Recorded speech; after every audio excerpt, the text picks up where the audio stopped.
আমার এই ছোট্ট পেজটা আমি যেদিন থেকে ওপেন করেছি তারপর থেকে আমার লাইফের ভালো খারাপ যেটাই হোক না কেন প্রত্যেকটা মুহূর্ত কেন জানি তোমাদের সাথে শেয়ার করতে না পারলে আমার একদমই ভালো লাগে না। হ্যাঁ, তবে প্রত্যেকটা মুহূর্তই কিন্তু আবার শেয়ার করা সম্ভব না। যতটুকু পার্সোনাল রেখে তোমাদের সাথে শেয়ার করা যায় ঠিক ততটুকুই শেয়ার করি, কারণ দিন তো হয় 24 ঘন্টার, আর তোমাদের সাথে ভিডিও শেয়ার করি 3 থেকে 5 মিনিটের। এই 5 মিনিটের মধ্যে জীবনের কতটুকুই বা শেয়ার করা যায় বলো। তবে আমি সবসময় চেষ্টা করি আমার লাইফের ভালো মুহূর্তগুলি তোমাদের সাথে শেয়ার করতে, আর সবসময় পজিটিভ থাকার চেষ্টা করি। কেন জানি নেগেটিভ কোনো কিছু প্রেজেন্ট করতে আমার একদমই ভালো লাগে না। তেমনই আমার লাইফের একটা গুড নিউজ আজকে তোমাদের সাথে শেয়ার করতে আসলাম। আমি অনেকদিন ধরেই ভাবছিলাম ঘরে বসে কিছু একটা করব যাতে আমার সময়টা প্রপারলি ইউজ হয়। শুধুমাত্র সংসারের মধ্যে আমার সময়টা আমি নষ্ট করতে চাই না। তবে এখন কেন জানি আমার একদমই বাইরে যেয়ে জব করতেও ইচ্ছা করে না। এই জন্য আমি ভাবছিলাম এমন কিছু একটা করব যেটা ঘরে বসেই আমার সময়টাও সুন্দরভাবে কাটাতে পারি, আর আমি নিজে কিছু আর্নও করতে পারি। তো সেটার জন্য সব থেকে ভালো উপায় হচ্ছে বিজনেস করা। আর এই বিজনেসটা আমি অনেকদিন ধরে স্টার্ট করতে চাচ্ছিলাম, কিন্তু কেন জানি সাহস সঞ্চয় করতে পারছিলাম না। ফাইনালি আমি অনেকটা সাহস সঞ্চয় করে এই ছোট্ট বিজনেস পেজটা ওপেন করেই ফেলেছি।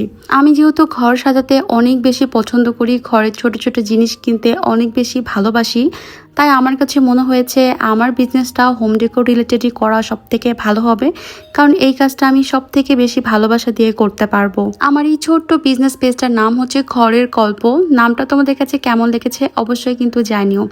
আমি আশা করব আমার এই যাত্রায় তোমরা কিন্তু সবাই আমার পাশে থাকবে, আর অবশ্যই কিন্তু আমার পেজটা একটা ফলো করে দিও। তোমাদের সবার কাছে আমি অনেক অনেক বেশি সাপোর্ট চাই, অনেক বেশি দোয়া চাই, যেন আমার এই ছোট্ট পেজটা আমি একদিন অনেক বড় করতে পারি, আর আমার এই ছোট্ট স্বপ্নটাকে আমি অনেক দূর এগিয়ে নিয়ে যেতে পারি। আমি যেহেতু একদমই নতুন, বিজনেস সম্পর্কে আসলে আমার তেমন কোনো আইডিয়াই নাই, তাই আসলে অনেক কিছুই আমি জানি না, বুঝি না। তবে আমি চেষ্টা করছি যেন খুব তাড়াতাড়ি আমি সব কিছু বুঝে যেতে পারি।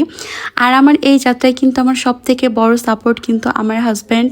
ও না থাকলে আসলে এটা আমি স্টার্টই করতে পারতাম না। ঈদ করতে এবার যেহেতু আমি শৈলকুপায় এসেছিলাম, তাই আসার আগে আমি সব কিছু একটু সুন্দর করে ভিডিও করে নিচ্ছিলাম আমার প্রোডাক্টগুলোর, যেন আমি ওখানে বসেও আমার বিজনেস পেজটা চালাতে পারি। কিন্তু আনফর্চুনেটলি আমি এবার একদমই সময় পাইনি কোনো কিছু পোস্ট করার। ইনশাল্লাহ 2-1 দিনের মধ্যে থেকে আমি একদম রেগুলার হয়ে যাব। তো যতই বিজনেস স্টার্ট করি আর যাই করি না কেন, সংসারের কাজ তো করতেই হবে। তো সব কিছু ভিডিও করে তারপর আমি বাসার জন্য রান্না করছিলাম, আর সেদিন আমি রান্না করছিলাম গরুর মাংস। এই ভিডিওগুলো কিন্তু কুরবানি ঈদের আগের ভিডিও, আসলে অনেকগুলো ভিডিও জমা হয়ে গিয়েছে, আর আমি এখন ভয়েস ওভার দিচ্ছি আম্মুর বাসায় বসে। যদিও কাল সকালেই আমি আবার ঢাকায় ব্যাক করবো ইনশাল্লাহ। তবে আগে যে ভিডিওগুলো জমা হয়েছে সেগুলো আমি আগে ক্লিয়ার করে তারপর নতুন ভিডিও আপলোড দিব। মিরপুর বেনারসি পল্লীতে নিবিড় শোরুমের সামনে একটা শপে এই সিঙ্গারাগুলো বিক্রি হয়। এগুলো চিকেন সিঙ্গারা, এগুলো খেতে এত বেশি মজা।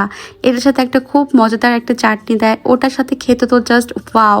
আর কোনো কিছু খেয়ে একবার ভালো লেগে গেলে সেটা আসলে মাঝে মধ্যেই খাওয়া হয়ে যাচ্ছে।